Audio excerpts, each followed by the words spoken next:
Do you ever preach on the sidewalk or anything like? I'm just curious. What, you seen them? Man, you out of pocket. No, there's certain areas on Ventura where you see shitload of motherfuckers out there doing it. No, listen, man, hold on. First and foremost, man, when he preach, listen, I would, listen, hold on. Let me go Vernon and Western with the speaker. I mean, I would, listen, I would if that's what it took. But listen, shout out to the 12 tribes, everybody that's out there doing that, because that take a lot of courage and a lot of knowledge. You know what I'm saying, to get out there. So them absolutely my brothers out there. I don't know whatever school or camp they is, but I'm absolutely my brothers. Have I ever been out there? Yes. Have I ever preached? Unfortunately, nah. You know what I'm saying? So, but I would if that's necessary. You know what I'm saying? If it took for me to get there, I like to go where I'm most effective at. You know, everybody not a preacher. Yeah. Everybody don't have that, but what I have, I got a hell of a testimony, bro. So I might can't give you every scripture. I might can't point to I probably don't know all scientific facts, but what I could tell is this 14-year-old and this 15-year-old, look at me, bro. I'm 39 years old, bro, and I probably spent 20-something years a day. You know what I'm saying? I can tell him that you don't want this. You know what I'm saying? I can tell you that. So I have a different. I'm not a traditional teacher, but I feel like my methods is very effective. Because I mean, just thinking it from your perspective, like, bringing people to religion is good, but turning kids away from killing each other is like immediate life or death shit that like nothing could be more imperative than that. Yeah, I'll agree 1,000%. But like I said, this is not a religion. This is who we are as people. We don't look at it as a religion. This is who we are as a people. But I agree with you 1,000%. And I feel like my calling is to get after these kids. You know what I'm saying? So yeah. You're trying to change the world, but do you feel like in a more general sense that the streets are kind of dying, in that like the world as a whole is kind of like losing their interest in the streets? It feels like now a rapper snitching is not nearly as big a deal. It just feels like a lot of this like invincibility thing that like gangs and street shit had is kind of like wearing away. You'll see Twitter threads of Charleston White used to stand out so much for basically saying gangbanging. Yeah. No, it's kind of like a lot of people saying that shit now. Yeah, it feels like that is a big change. Yeah, I definitely think we're almost you know what I mean, last of a dying breed. And the streets are changing. I feel like when I got off from doing that 12 and a half, I'm like, oh, this is different. This ain't the same. For sure, it ain't the same. What's allowed right now would never would have been allowed back then. It just overall, just period. Like, you know, it's evolution, man. You know, like I said, this technology out here, you know, this technology out here, cameras everywhere and face recognition. It changed a lot. You just can't just do what you know what I'm saying, you normally do. You know what I'm saying, or you used to do, but most assuredly, you see a lot of people that snitches or people just associate themselves, you know what I'm saying, with people who's considered to be a snitch. Because even when you're talking about your son being a gamer, I mean, that is kind of like to call that social media is kind of a stretch or whatever. It's kind of like two separate things. Why you feel that way?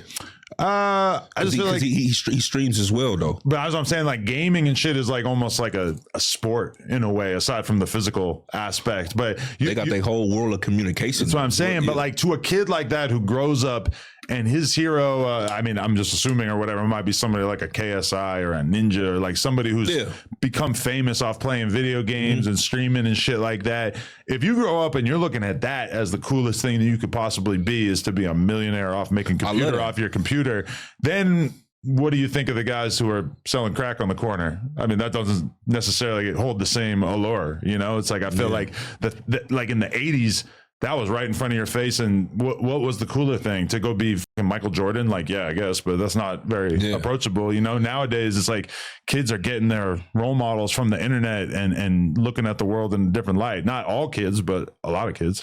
Yeah, I see that. But when you look at the masses, I mean, when you look at the internet, that's what you see. That's what you do think. But I'm in the trenches, bro. My son is one kid. Yeah. I see 50 of them, 50 different ones. And they all hungry. They want that street life. Adam, they trying to be in the streets. They 13, 14 years old. They want, I'm not going to school. I'll be on them. Like, y'all know, hey, go to school. What we doing? You know what I'm saying? Like, so I definitely see it. I agree with you to a certain extent. But like I said, I'm in the trenches. My son, he just, a couple kids, okay, whatever. But I see about 50, 60 of them every day. That's what they want. They want to hang out. They want to smoke and drink and pop pills like they grown.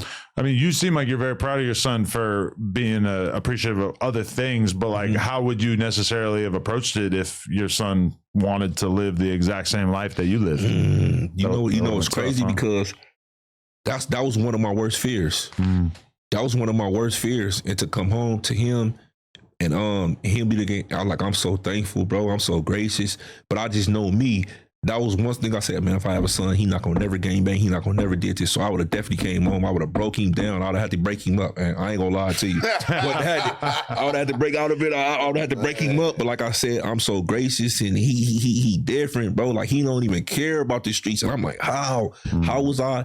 You know, I just, like I said, I think that I give all praises to the Most High because I wasn't nothing like him. Yeah.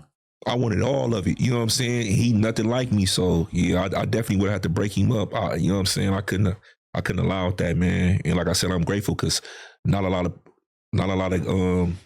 men, you know, that live the lifestyle that I live, you know, their kids are the mirror of them. They wanted to do the same thing that their fathers did. Yeah. And I got lucky. No, definitely. So, okay, what else are you working on, and what's your message to the people out there? What's the most important shit that you want to spread to the youth? I would say to the youth, and I would say to the adults, man. Let's start whether you black, brown, white, or whatever the case is. It don't matter where you are, Asian, whatever you identify as, he, she, whatever. Let's start looking at each other as brothers. Let's start being able to agree to disagree without bringing violence upon each other. Yeah, it's only one earth, and we all got to live here together. So once we start looking at each other as brothers instead of oppositions or identifying other people as their race, we'll never be able to bring it together. You know what I'm saying? So I feel like if we start looking at each other as brothers, it's just showing the common decency. Respect, say excuse me. You bump into somebody, man, excuse me, bring that back. You know what I'm saying? I'm sorry. It's all right. It's all right for two men to talk. Too many times we use egos. A person feel like they can't, even though that they know that they're wrong, they're gonna stand on wrong. We gotta stop that. If you know you wrong somebody, it's all right. Or to have a conversation with your brother or another man, like, you know what, my bad, eh? That's my bad, homie. And I feel like that's what's wrong in the world. Nobody wanna say my bad or I'm sorry. They feel like it makes you lesser than man. Are you explaining yourself? You know how many lives would be saved if a person just said my bad, or you know what, homie, I apologize. Not a lot of that in the streets. Yeah, a lot of apologies in like the mainstream media. You know, a YouTuber gets caught. He said the N-word 10 years ago. Whatever. He issues an apology. You don't see a lot of that in the streets, you know. It's just, and there's always like situations where I feel like, oh man, I hope this situation doesn't get worse. I hope they're able to kind of squash this beef or whatever. And then I'll just see one of the people on one side say one offensive ass thing, and I'm like, oh hell no, like this is gonna be tough to have them let go of this anytime soon. They're probably just gonna have to not see each other. Yeah, absolutely, and also accept apology. Yeah. If somebody come to you as a man or as a woman, and it take a lot of courage, and they, you know, and they put themselves in a vulnerable position like that to holler at you, listen to them, accept their apology. Accept their apology. You know what I mean? Again, you know what I mean? Lives will be saved if you listen to somebody and accept their apology. You're not too good to accept somebody's apology, but yeah, that'd be my message to the people out here. I mean, you know, like I said, I'm working on music right now. I'm putting together an LA Cypher right now, and like I said, they can follow me on all the platforms I'm on there. Spoetyface _SPOETYFACE. Also, man, my cousin got the show with Sad on the 23rd, man. You know what I'm saying? OTB, we gonna be up in here. Go support that.